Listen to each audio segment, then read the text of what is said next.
रखी जाए, फाउंडेशन रखी जाए। चंद्रबाबू नायडू जी ने एक मॉडर्न आंध्र प्रदेश की नींव रखी है। अभी बहुत सारा काम करना बाकी है और अगले 5 साल अगर इनको मिलेंगे तो ये इस काम को और बड़ी तेजी के साथ आगे बढ़ाएंगे। दोस्तों बहुत अच्छा, वो कह रहे हैं जरूर करेंगे। सब लोग बताइए जरूर करेंगे। दोस्तों आज एक और इंपॉर्टेंट बात आपसे करने के लिए आया हूं। इस टाइम हमारा देश बिल्कुल इमरजेंसी जैसे हालात से गुजर रहा है। पिछले 5 साल के अंदर नरेंद्र मोदी और अमित शाह, इन दोनों की जोड़ी ने मिलके हमारे देश का बेड़ा गर्क कर दिया। पिछले 5 साल के अंदर, पिछले 5 साल में इन दोनों ने मिलके इतना भ्रष्टाचार किया, इतना भ्रष्टाचार किया है। मुझे लगता है 70 साल में सबसे ज्यादा करप्ट और सबसे ज्यादा भ्रष्टाचारी सरकार अगर कोई है तो वो नरेंद्र मोदी और अमित शाह की है। जितने भ्रष्टाचार ये लोग करते हैं, अपनी जांच नहीं करवाते, बाकी पूरे देश के लोगों पे इन्होंने सीबीआई, ईडी, इनकम टैक्स सब एजेंसी छोड़ी हुई हैं। हमारे दिल्ली के अंदर आम लोगों के ऊपर इनकम टैक्स के रोज छापे पड़ते हैं, ईडी के लोग छापे पड़ते हैं। हमारे बिजनेसमैन घबराए हुए हैं, हमारे व्यापारी घबराए हुए हैं, इंडस्ट्रियलिस्ट घबराए हुए हैं। सारे देश को मोदी और अमित शाह ने डरा के रखा हुआ है। एक दिन खड़े होके प्रधानमंत्री जी ने ऐलान कर दिया और नोटबंदी कर दी देश के ऊपर। 500 और 1000 के नोट नहीं चलेंगे। मुझे नहीं पता उन्होंने किससे सलाह ली, वो किसी की सुनते तो है नहीं, उनके पास अपनी डिग्री तो है नहीं, उनके पास अपनी समझ तो है नहीं, वो किसी से समझते नहीं है, किसी एडवाइजर की सलाह नहीं लेते, केवल एक आदमी से सलाह लेते हैं, नरेंद्र मोदी जी, बस अमित शाह से, और उनको भी कुछ नहीं पता इकोनॉमी का। तो पूरे देश के अंदर उन्होंने नोटबंदी कर दी। नोटबंदी से पूरे देश के अंदर दोस्तों व्यापार का बेड़ा गर्क हो गया। लोगों की दुकानें बंद हो गई, लोगों का व्यापार बंद हो गया, इंडस्ट्री बंद हो गई, लाखों लोग बेरोजगार हो गए। एक अच्छी खासी चलती हुई इकोनॉमी दोस्तों ठप हो गई। पूरे देश के अंदर पूरा व्यापार ठप हो गया, पूरी इकोनॉमी ठप हो गई दोस्तों। और अब निकल के आ रहा है कि नोटबंदी एक बहुत बड़ा घोटाला था। 70 साल में आजाद भारत का सबसे बड़ा घोटाला नोटबंदी था। लेकिन इन्होंने दोनों ने मिलके जो सबसे ज्यादा देश का नुकसान किया है वो ये कि इन्होंने देश का भाईचारा खत्म कर दिया। इन्होंने पूरे देश के अंदर हिंदू को मुसलमान से लड़ा दिया, हरियाणा के अंदर जाट को नॉन जाट से लड़ा दिया, महाराष्ट्र के अंदर मराठा को नॉन मराठा से लड़ा दिया, गुजरात के अंदर पटेल को नॉन पटेल से लड़ा दिया।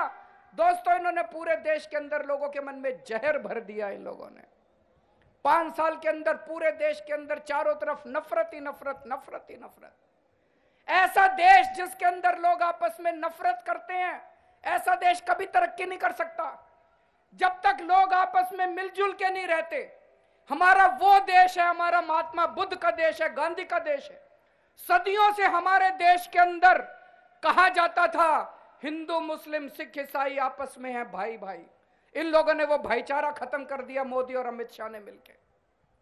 70 साल पहले 1947 में हमारा देश आजाद हुआ था, हिंदुस्तान बना, पाकिस्तान बना।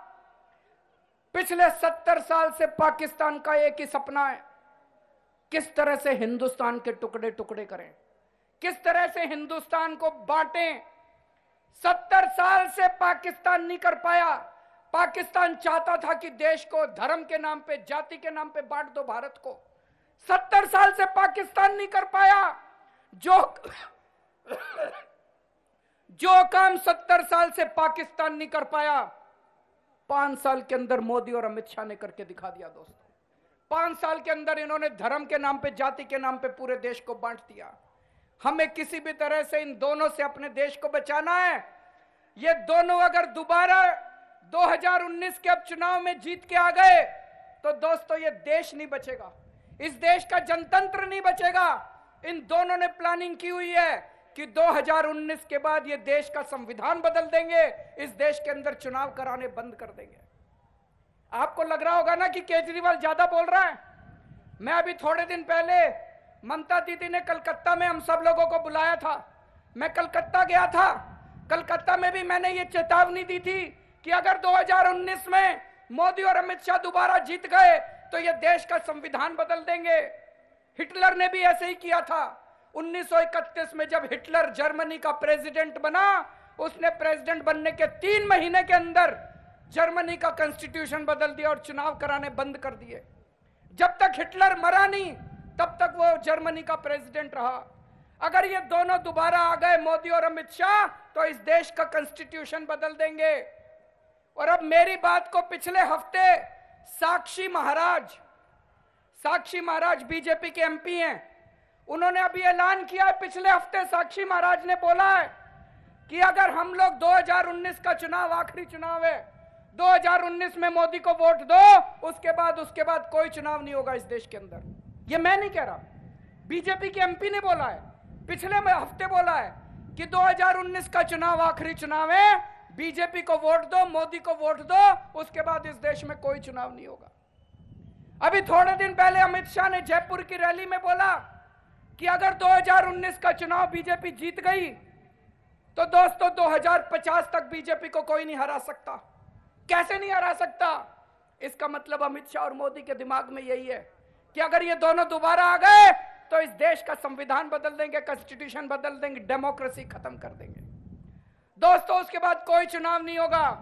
आज मैं स्पेशली आपसे दिल्ली से यही अपील करने के लिए आया हूं, हाथ जोड़ के अपील करने के लिए आया हूं, इस देश को बचा लो। हमें किसी भी हालत में मोदी और अमित शाह को हराना है।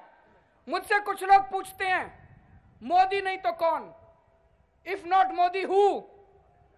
दोस्तों अगर आपके शरीर के अंदर ट्यूमर हो जाए और आप डॉक्टर के पास जाएं तो आप डॉक्टर को पहले बोलोगे कि ट्यूमर को काटो, ऐसे तो नहीं पूछोगे if not tumour then who. पहले ट्यूमर को काटना जरूरी है। अपने देश को, अपने शरीर को बचाना जरूरी है, देश को बचाना जरूरी है। कुछ लोग पूछते हैं कौन प्रधानमंत्री बनेगा। दोस्तों इस देश के अंदर 130 करोड़ लोग रहते हैं, शानदार लोग रहते हैं, अच्छे लोग रहते हैं। एक एक आदमी प्रधानमंत्री बनने के लायक है। आप लोगों के अंदर से इस देश की जनता तय कर लेगी कौन प्रधानमंत्री बनेगा, उसकी चिंता करने की जरूरत नहीं है। लेकिन अपने को सबको मिलकर इस देश को बचाना है। दोस्तों एक और अपील करने के लिए आया हूं आज मैं।